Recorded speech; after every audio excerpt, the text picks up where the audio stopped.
Assalamualaikum warahmatullahi wabarakatuh. Jumpa lagi bersama saya Muhammad Syukur dalam channel YouTube saya, channel yang senantiasa menyajikan informasi-informasi ilmiah dan jauh dari hoax. Kali ini saya akan membahas mengenai pemikiran Ibnu Khaldun terkait dengan konsep pendidikan. Sebelum saya menguraikan lebih jauh bagaimana konsep pendidikan dari Ibnu Khaldun, saya ingin menyampaikan sekilas mengenai biografi singkat dari sosok tokoh yang bernama Ibnu Khaldun. Ibnu Khaldun memiliki nama lengkap Wali ad-Din Abu Said Abdurrahman bin Muhammad bin Hasan bin Jabir bin Muhammad bin Ibrahim bin Abdurrahman Ibnu Khaldun. Cukup panjang namanya. Dia lahir di Tunisia tahun 1332 Masehi atau tahun 732 Hijriah dan meninggal di Mesir tahun 1406 Masehi atau 808 Hijriah. Ibnu Khaldun berasal dari keturunan Yaman yang orang tuanya melakukan hijrah ke Spanyol pada abad ke-8. Keluarga besar Ibnu Khaldun tinggal di Sevilla, dan ketika situasi Andalusia atau Spanyol sedang goncang akibat pertempuran dengan bangsa Nasrani, ketika itu Spanyol masih dikuasai Islam, dan ketika terjadi pertempuran antara kelompok Islam yang ada di Andalusia dan kelompok Nasrani, maka keluarga Ibnu Khaldun hijrah ke Afrika Utara, tepatnya di daerah Tunisia. Dan di daerah Tunisia inilah Ibnu Khaldun lahir.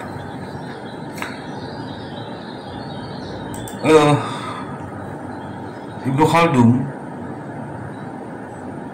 banyak berguru pada tokoh-tokoh besar.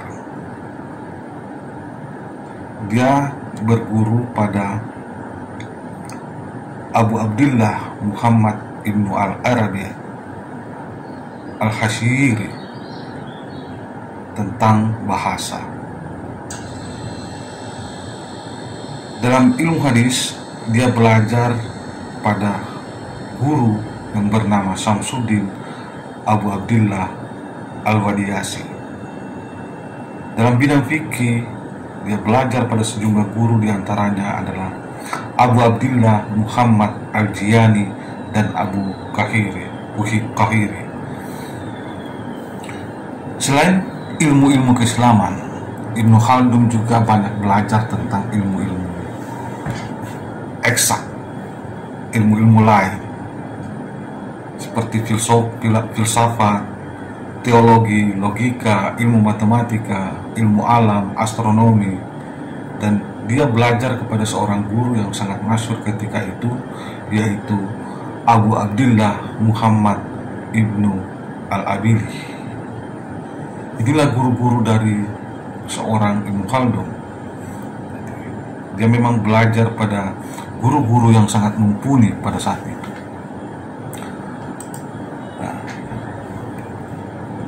Ibnu Khaldun pernah bekerja pada kerajaan Tunis, walaupun dia tidak kerasan ketika itu. Kemudian dia melanjutkan pekerjaannya menjadi tenaga sekretaris pada Abu Enam di Fez. Beliau pernah tinggal selama kurang lebih 2 tahun di Istana Sultan Granada sebelum akhirnya pindah ke Afrika dan mendapat kedudukan yang sangat terhormat di Afrika sana. Sebelum meninggal pada tahun 1906 di Mesir, beliau pernah mengajar pada sebuah universitas ternama atau universitas tertua di dunia, yaitu Universitas Al-Azhar, dan beliau juga pernah menjadi qadhi di sana sampai akhir hayatnya. Inilah sekilas terkait dengan biografi Ibnu Khaldun.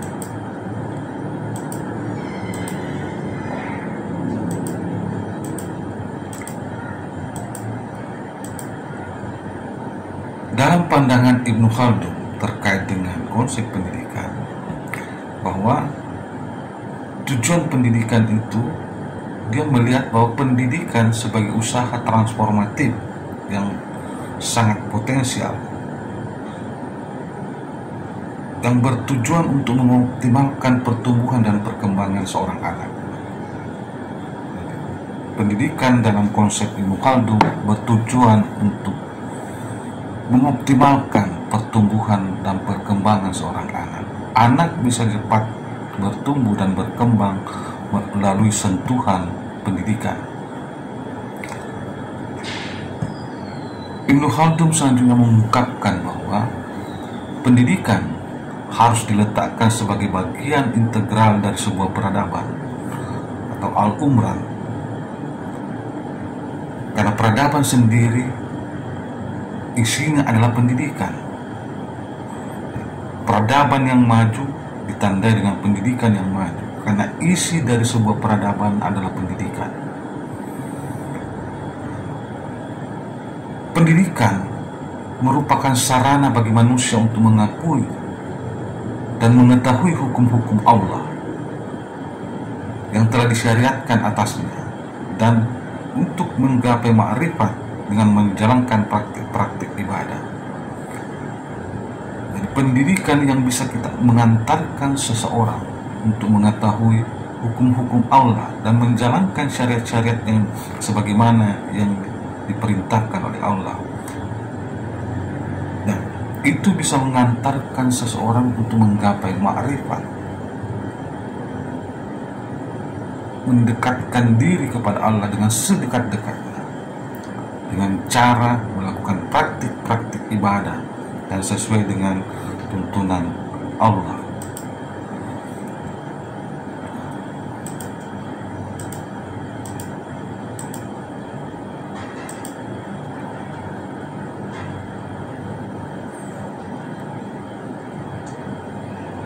Teori belajar Ibnu Khaldun mengungkapkan bahwa belajar sesungguhnya adalah usaha untuk mencapai malakah.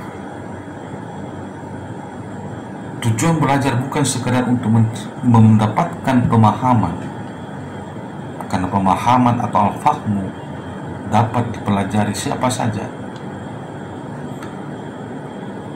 Pemahaman dapat diperoleh seseorang sama bagusnya ketika mereka mendalami disiplin ilmu itu.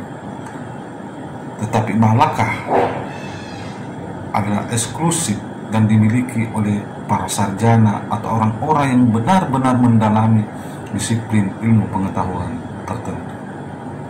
Jadi betul-betul malakah ini adalah orang yang ahli di bidang ilmu tertentu. Malakah didefinisikan sebagai suatu sifat yang berurat berakar sebagai hasil pengerjaan berulang-ulang hingga terbentuk perbuatan yang kokoh, yang tertanam atau embedded dalam pikiran dan tindakan. Mencapai malakah hanya dimungkinkan melalui pembelajaran yang bertahap atau yang disebut atau Ibnu Sina sebut sebagai tadrij, disertai pengulangan dan pembiasaan. Jadi seseorang yang bisa mencapai tataran malakah adalah orang yang senantiasa mengulang-ulang pembelajarannya melalui berbagai macam waktu, cara, sehingga apa yang terjadi, sehingga pengetahuan itu bisa mengendap dalam diri. Dan harus dibiasakan, terus diasah sehingga kita bisa mencapai malakah. Malakah tidak dimaknai sebagai pengetahuan atau insight atau pencerahan yang diperoleh manusia dengan mempunyai kecenderungan kognitif semata-mata. Jadi bukan hanya kepintaran pengetahuan semata, tetapi malakah bermakna pencapaian manusia dari aspek kognitif, afektif, dan psikomotorik. Orang akan sampai kepada penguasaan pengetahuan perbaikan budi pekerti, akhlak, dan kemampuan keterampilan yang luar biasa. Nah, ini persis dengan konsep Bloom terkait dengan taksonomi, bahwa pendidikan itu harus diarahkan untuk mencapai pengetahuan, sikap, dan keterampilan. Ibnu Khaldun jauh sebelumnya sebenarnya sudah membahas terkait dengan hal itu. Metode paling mudah untuk mencapai malaka adalah dengan melalui latihan. Melalui latihan lidah, pikiran, tindakan, dan lain-lain. Inilah cara yang menurut Ibnu Khaldun yang mampu menjernihkan persoalan dan menumbuhkan pengertian, bukan melalui hafalan semata tanpa memahami makna yang terkandung dari apa yang kita pelajari. Pembelajaran itu bukan hafalan, tetapi bagaimana memahami, mendalami apa yang kita baca tersebut. Pengetahuan yang didapat langsung dari pengalaman itu jauh lebih efektif dari pengetahuan yang didapat secara tidak langsung melalui informasi. Kepandaian seseorang bukan ditentukan oleh perbedaan kemampuan intelektual, tetapi terbentuk melalui jiwa-jiwa mereka yang dipengaruhi oleh aktivitas ilmiah. Jadi seseorang itu pintar, seseorang itu memiliki kecerdasan yang luar biasa karena mereka dipengaruhi oleh kegiatan-kegiatan ilmiah. Mereka rajin membaca, mereka rajin mendengarkan informasi-informasi tertentu, rajin melakukan tindakan-tindakan yang bersifat ilmiah. Nah, malaka juga menjadi unsur pembeda antara masyarakat Baduy yang ataukah masyarakat tradisional atau masyarakat Kajang dengan masyarakat yang memiliki tingkat kebudayaan yang tinggi. Masyarakat yang berbudaya memiliki metode-metode pengajaran ilmu yang baik dengan kelebihan mereka disebabkan karena adanya polesan tertentu dari aktivitas ilmiah atau keahlian-keahlian mereka yang mereka miliki di dalam pengajaran.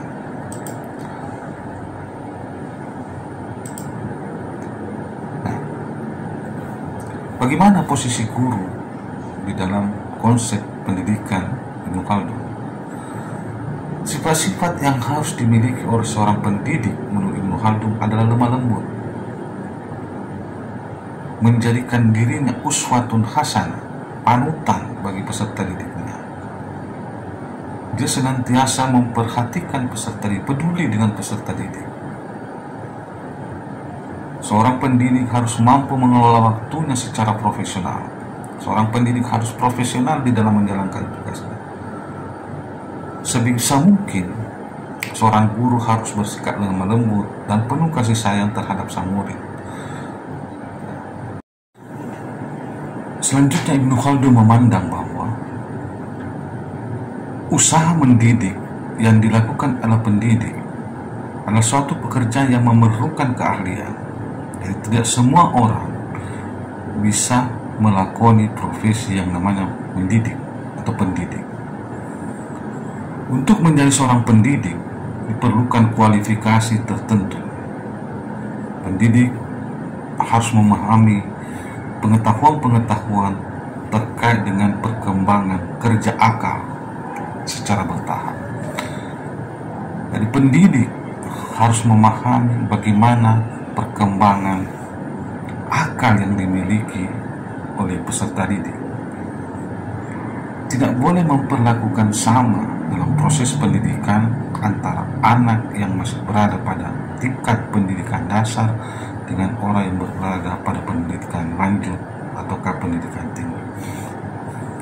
Kenapa itu tidak boleh dipersamakan? Karena tingkat perkembangan kerja akal mereka itu berbeda.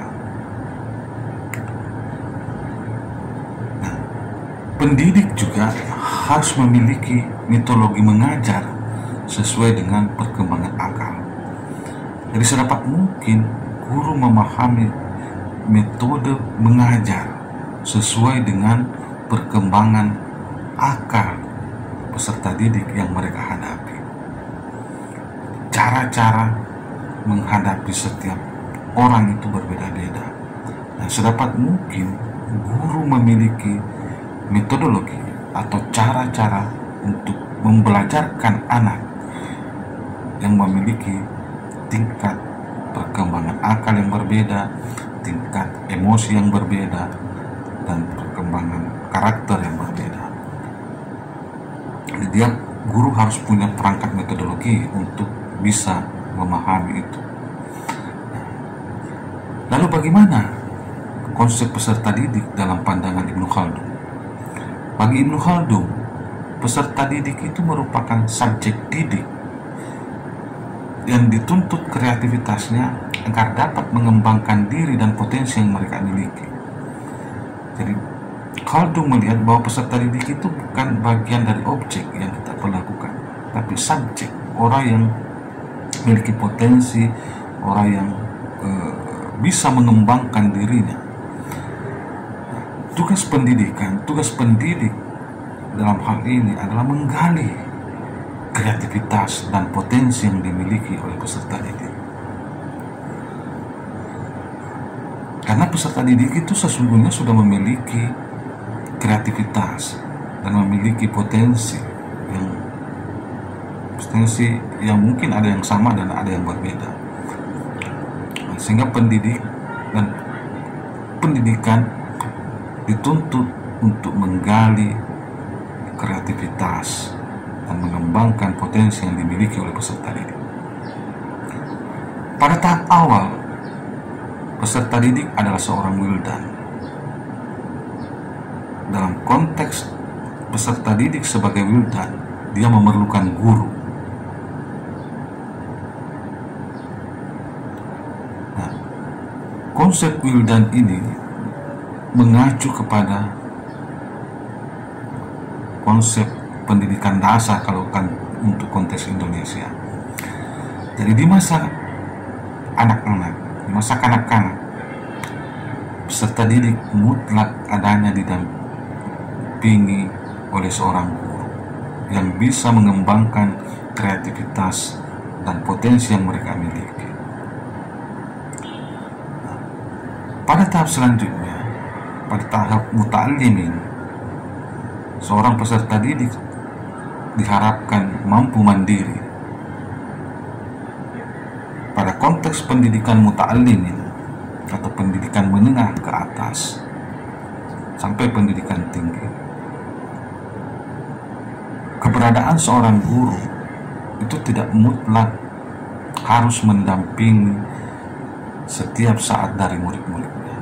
Karena pada tahap ini diharapkan peserta didik sudah bisa mandiri, tinggal guru bagaimana mengarahkan peserta didik di dalam proses pembelajarannya. Tidak perlu didampingi secara terus-menerus setiap saat pada peserta didiknya. Kenapa? Karena pada tahap ini peserta didik sudah dianggap orang yang sudah mampu mandiri. Nah, bagaimana pandangan Ibnu Khaldun terkait dengan kurikulum? Ibnu Khaldun membagi macam-macam ilmu itu untuk dimasukkan di dalam kurikulum pendidikan ke dalam dua bagian.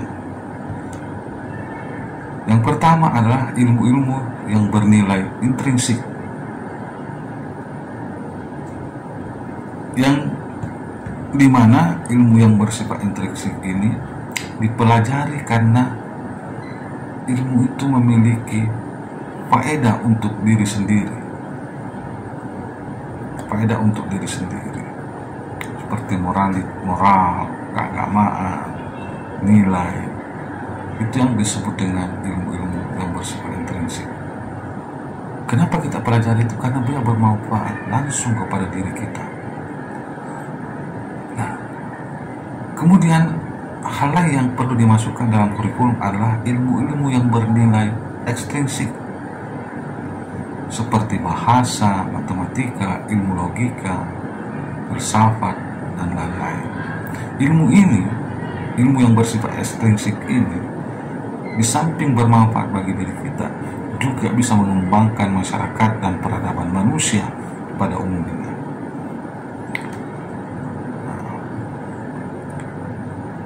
Bagaimana metode mengajar dalam pandangan Ibnu Khaldun? Ada 3 hal utama metode mengajar yang dimungkarkan oleh Ibnu Khaldun.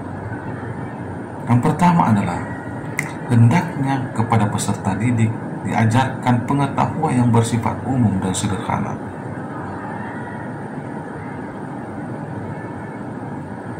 Yang kedua adalah seorang pendidik kembali menyajikan pengetahuan tersebut ke peserta didik dalam taraf yang lebih tinggi dengan memetik intisari dari pembelajaran yang diberikan. Jadi pada tahap kedua ini dituntut peserta didik untuk mampu menarik kesimpulan, untuk mampu menarik intisari dari pengetahuan-pengetahuan yang disajikan kepada mereka. Dia harus mampu melihat hal-hal yang spesifik, penjelasan-penjelasan yang spesifik dari pengetahuan-pengetahuan umum yang diberikan kepada mereka. Yang ketiga adalah pendidik mengajarkan pokok bahasan tersebut secara lebih terinci dalam konteks yang menyeluruh.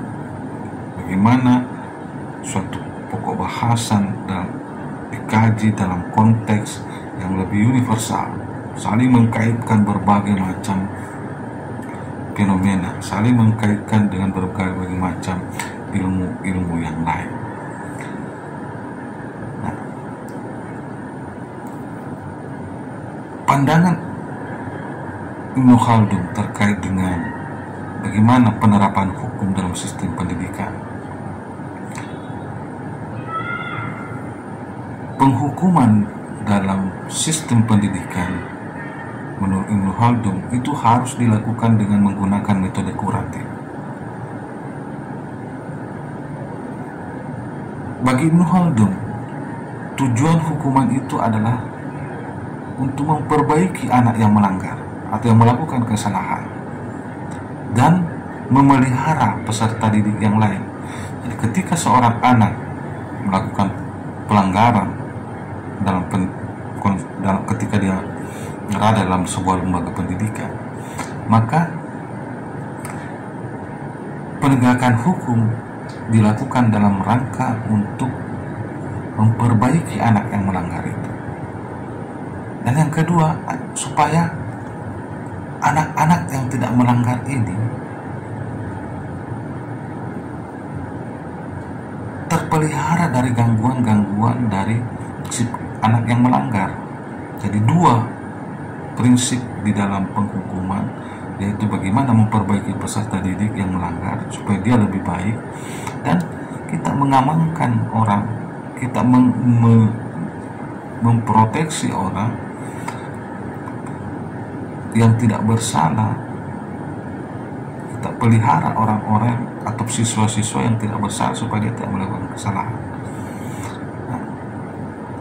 Jadi Ibnu Khaldun tidak setuju dengan mendidik dengan cara kekerasan, karena baginya mendidik dengan cara kekerasan itu akan membawa dampak negatif terhadap perkembangan atau pertumbuhan seorang anak. Hukuman boleh dilakukan, hukuman kekerasan dalam konteks ini seperti mencubit, memukul, tetapi ketika nasihat dan peringatan tidak berhasil, jadi yang harus ditonjolkan adalah terhadap orang yang melanggar itu adalah memberikan nasihat-nasihat dulu, memberikan peringatan-peringatan dulu, supaya dia tidak melakukan perbuatannya kembali, supaya dia sadar tidak mau melakukan perbuatan yang melanggar. Manakala itu tidak berhasil, barulah tindakan kekerasan itu bisa dilakukan. Dan tindakan kekerasan adalah alternatif terakhir dari proses penegakan hukum di dalam pendidikan. Itu pun harus dilakukan secara bijaksana, tanpa emosi. Jadi guru yang memukul dengan cara emosi itu bukan bagian dari proses pendidikan, penghukuman dalam proses pendidikan. Ketika dia memukul, seorang guru memukul tanpa emosi, itu sesuatu yang dibolehkan dalam pandangan Ibnu Khaldun, manakala nasihat dan peringatan tidak berhasil diberikan kepada anak tersebut. Saya kira itu yang bisa saya sampaikan terkait dengan konsep pendidikan Ibnu Khaldun. Mudah-mudahan apa yang saya sampaikan ini bisa bermanfaat bagi sahabat subscriber maupun sahabat yang menonton yang channel YouTube saya.